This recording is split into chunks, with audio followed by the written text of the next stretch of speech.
There are a series of reports that Korean nationals are forcibly placed in isolation in China just because their hometowns are in Daegu or Gyeongsangbuk-do Province.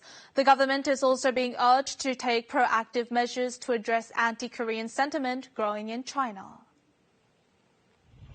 Korean expats are sent to a designated hotel to take a viral test.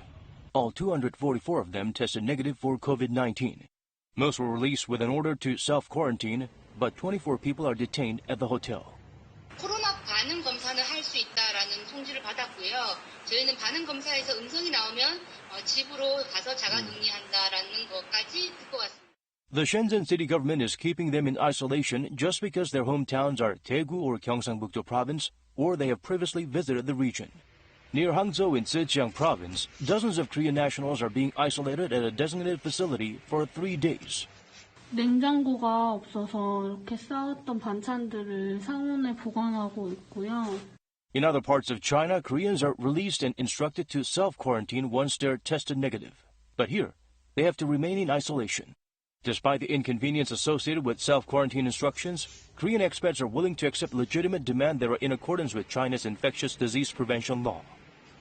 However, they're asking the South Korean government to help them get discharged from unfair detention like the situation in Shenzhen.